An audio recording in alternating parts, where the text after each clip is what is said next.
Il était une fois un certain James White qui travaillait pour la Cape Town Port Elizabeth Railway et qui avait pour habitude de sauter d'un wagon à l'autre pour accélérer son travail, et ce même lorsque les trains étaient en marche. Il le faisait si souvent qu'on l'a tout naturellement surnommé Jumper. Sauf qu'un jour, James a perdu ses 2 jambes dans un terrible accident de train lié à cette dangereuse habitude. Il était dévasté, mais ne s'est pas laissé abattre pour autant. Il s'est procuré de nouvelles prothèses sous la forme de 2 jambes de bois et a retrouvé un emploi dans une gare. Il se rendait au travail avec un chariot de sa propre conception, ce qui n'était guère aisé. C'est alors qu'il a trouvé la solution, un assistant et même un ami fidèle dans la personne de Jack. Jumper venait de croiser un babouin qui conduisait seul une charrette à bœuf jusqu'au marché. Il était tellement impressionné par l'adresse du singe qu'il a immédiatement compris qu'il lui serait d'une grande aide dans son travail. Il a donc convaincu son propriétaire de le lui vendre et s'est immédiatement attelé à la formation de son nouvel apprenti. Jack a rapidement appris à aider Jumper dans ses tâches ménagères et a poussé son chariot jusqu'à la gare. Son nouveau propriétaire a alors décidé d'aller plus loin et d'apprendre à cet astucieux babouin à l'aider également dans son travail. Celui-ci consistait à s'assurer que les trains respectent leurs horaires et empruntent les voies qui leur étaient assignées.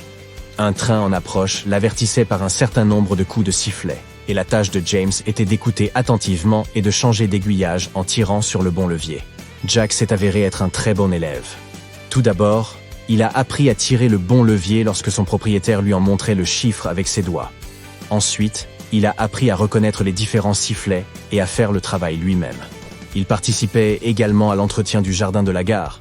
James pouvait se fier entièrement à son assistant babouin et se détendre pendant que Jack était en service. Ils travaillaient en tandem jusqu'au jour où un passager huppé, descendu dans cette gare, a remarqué qu'un babouin était en charge de l'aiguillage. Suite à une plainte, la compagnie des chemins de fer a envoyé un responsable à la gare pour renvoyer James, qui n'avait jamais informé ses supérieurs du caractère simien de son assistant. Une fois l'inspecteur arrivé, James est parvenu à le convaincre de donner une chance à son babouin de démontrer l'étendue de ses talents avant de prendre une décision. Ce dernier a accepté et a été si impressionné que la direction a officiellement engagé Jack pour travailler pour le chemin de fer, lui octroyant même une solde de 20 cents. Comme tout cela se passait à la fin du 19e siècle, ce n'était pas un si mauvais salaire. Jack a travaillé pendant 9 ans sans commettre la moindre erreur, et ce, jusqu'à sa mort. Il est devenu une véritable célébrité et avait de nombreux fans parmi les passagers et les riverains. Il était très attaché à son maître et les spectateurs fondaient littéralement lorsqu'il enlaçait James de ses petits bras velus. Beautiful Jim Key est un autre animal super intelligent à être entré dans l'histoire. Son propriétaire, William Key, aimait tous les animaux, mais particulièrement les chevaux. Il a fait le choix de devenir vétérinaire et dresseur autodidacte et a décidé de se lancer dans les courses de chevaux. Il a donc acquis une jument arabe nommée Loretta, qui avait été un célèbre cheval de cirque. Loretta a bien vite donné naissance à un poulain, et William espérait le voir entrer dans l'histoire comme un puissant cheval de course. Ce poulain n'a pourtant pas répondu à ses attentes. Il était frêle, faiblard et à peine capable de marcher. Jim passait beaucoup de temps avec William et dormait même à l'intérieur de la maison, près de la cheminée. En grandissant, le cheval a commencé à exécuter des tours, surtout avec le chien de la famille. Il ramassait des bâtons, se retournait et s'asseyait pour obtenir des friandises. Lucinda, la femme de William, aura été la première à découvrir que Jim avait également d'autres talents. Il a appris à répondre aux questions par oui ou par non. Jim hochait la tête de haut en bas lorsque quelqu'un lui demandait « Veux-tu un morceau de pomme ?» et il secouait la tête d'un côté à l'autre lorsque quelqu'un lui proposait de sortir par temps de pluie.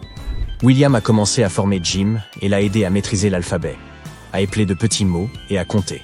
Il pouvait également lire l'heure, utiliser une caisse enregistreuse, composer des numéros de téléphone, trier le courrier et même faire le mort sur commande. William Key a ensuite décidé de monter un spectacle avec Jim comme vedette principale, et le succès a été immédiat. Certaines personnes croyaient à une supercherie, mais elles étaient tout de même curieuses de voir le spectacle. William et Jim Key sont devenus célèbres dans tout le pays, et la bouille sympathique du cheval a terminé sur des boutons et des cartes postales. Leur dernier spectacle a eu lieu en 1906, mais la leçon importante qu'ils ont enseignée est toujours d'actualité. On peut apprendre beaucoup aux animaux si on les traite avec gentillesse et non avec cruauté. Aux États-Unis, un border collie répondant au nom de Chaser connaissait le nom de plus d'1 millier de ses jouets. Il a ainsi battu le record autrefois détenu par un autre chien, nommé Rico, qui connaissait près de 200 mots. Chaser avait été le cadeau d'anniversaire d'un professeur de psychologie, le Dr John W. Pilley, qui avait commencé à l'adresser à l'âge de 8 semaines. Il s'agissait d'un projet de recherche pour son propriétaire. À l'âge de 5 mois, la chienne avait appris à identifier 50 jouets par leur nom. Le docteur Pilet avait donné un nom à chaque jouet et l'avait écrit au marqueur pour ne pas l'oublier. Il s'entraînait 4 à 5 heures par jour. L'entraînement s'étant poursuivi pendant plusieurs années. Chaser a fini par avoir la plus grande mémoire jamais attestée chez un animal. Elle pouvait également classer ses jouets par catégorie et était capable d'exécuter des ordres spécifiques.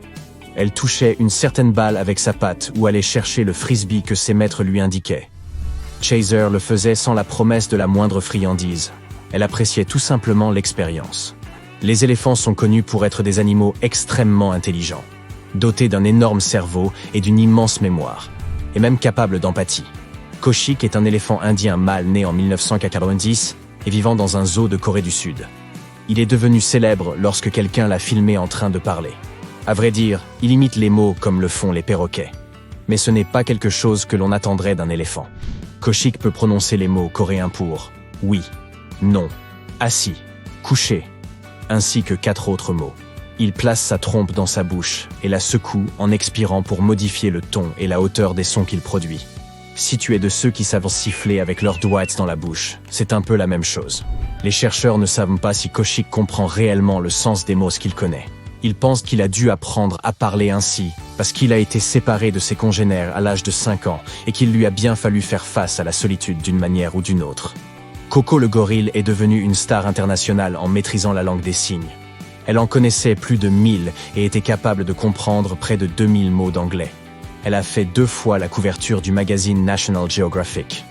La première fois, avec un selfie pris devant la glace, ce qui était un genre assez nouveau en 1978. La deuxième fois, elle a fait l'objet d'un article sur elle et son chaton.